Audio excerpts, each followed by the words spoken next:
పోరాడండి గెలవండి అంటూ తన టీంకు విజయోపదేశం చేశారు చంద్రబాబు. ఎన్నికల యుద్ధంలో ఎలా పోరాడాలో చెబుతూ ఎలక్షన్ ఉపదేశం చేశారు. ఈసారి మాత్రం గెలిచి తీరాల్సిందే అంటూ అభ్యర్థులకు దిశానిర్దేశం చేశారు.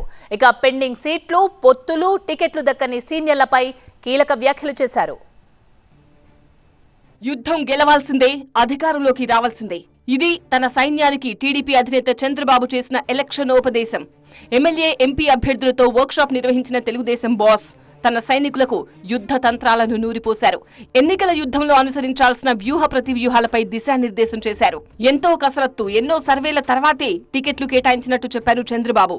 అయితే పొత్తుల కారణంగా కొందరికి టికెట్లు ఇవ్వలేకపోయామని, వాళ్ళందరికీ న్యాయం చేస్తామని హామీ ఇచ్చారు. ఇప్పుడు కూడా రాజకీయాల్లో అభ్యర్థుల ఎంపిక చాలా కీలకం. ఒకవేళ కానీ అభ్యర్థుల ఎంపికలో తప్పు చేస్తే మనం కొన్ని సీట్లు పోగొట్టుకునే పరిస్థితికి వస్తాం. ఆ యాంగిల్లో ఆలోచించినప్పుడు నేను చాలా ఎక్సర్సైజ్ చేశాం.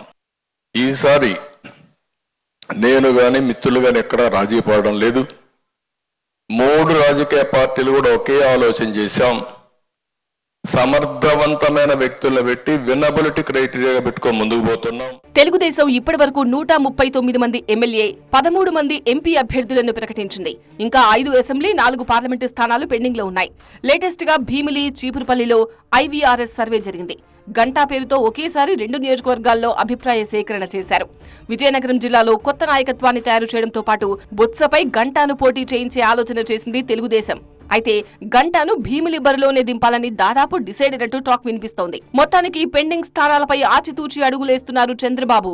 టికెట్ కోసం పోటీ తీవ్రంగా ఉండడంతో IVRS సర్వే నిర్వహిస్తున్నారు. మరి సీటు దక్కించుకునే ఆ అదృష్టవంతులెవరో?